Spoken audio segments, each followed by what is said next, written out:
9:31 is the time right now. We're following some breaking news this morning. Sitting Congressman Gerry Connelly has passed away. The Virginia Democrat served the region for decades, first on the Fairfax County Board of Supervisors and later in the U.S. House of Representatives. He had just announced plans to retire. And joining us this morning is James Walkinshaw, member of the Fairfax County Board of Supervisors representing the Braddock District. He worked alongside Connelly for more than a decade as his chief of staff and recently announced that he has a campaign to fill Connelly's seat.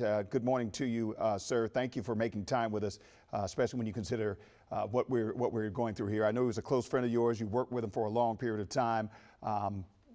When did you find out that this has happened? And obviously, we want to know what your reaction is to this.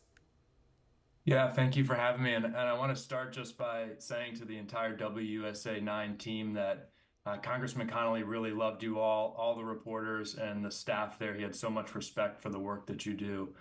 I learned early this morning that he passed away late last night. It was devastating news, obviously.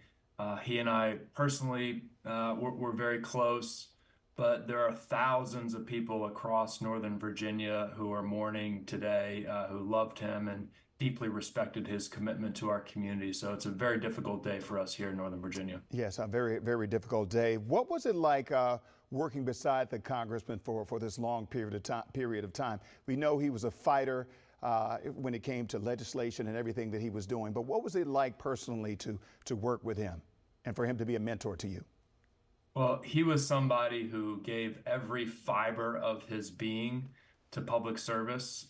His heart, soul, and body went into serving this community each and every day.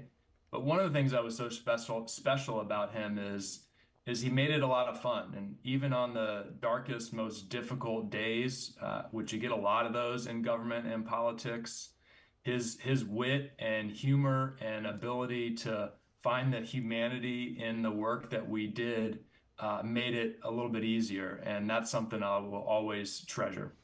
And you know, you talked about his legacy. So we know that he fought very hard for the federal workers in the midst of what's going on with the Trump administration.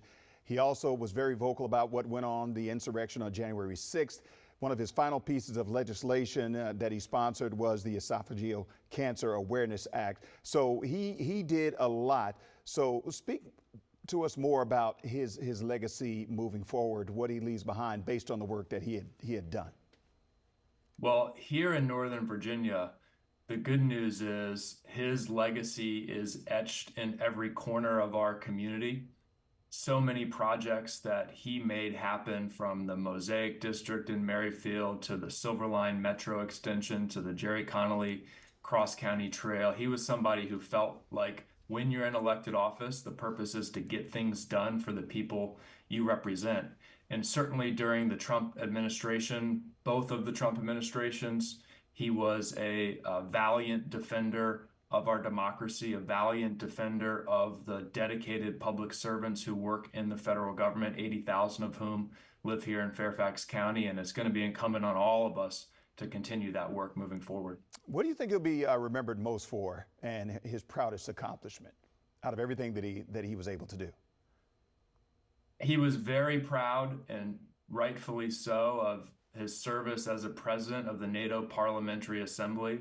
You know, he's somebody who went from working locally in his neighborhood civic association to the Fairfax County Board of Supervisors to Congress, and then operating very effectively on the world stage at NATO, helping to repair and rebuild our transatlantic alliance in recent years. Incredibly proud of that.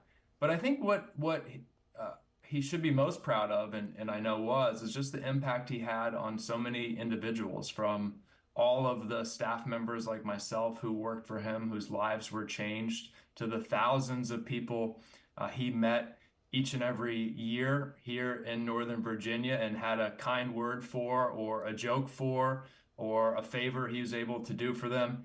He just made an impact on a lot of people's lives in small and big ways. Yes, well, we appreciate you making time. And I know at the beginning of this, you talked about how he had much respect for everybody here at WUSA 9, and we had respect for him as well, because we talked to him on many occasions about many different things, and he was always polite and kind, and and always had a smile on his face when he walked out. So we appreciate that and respected that as well. So thank you again for your time. Condolences on the loss of your friend, and condolences to his family as well. So thank you, sir. Thank you.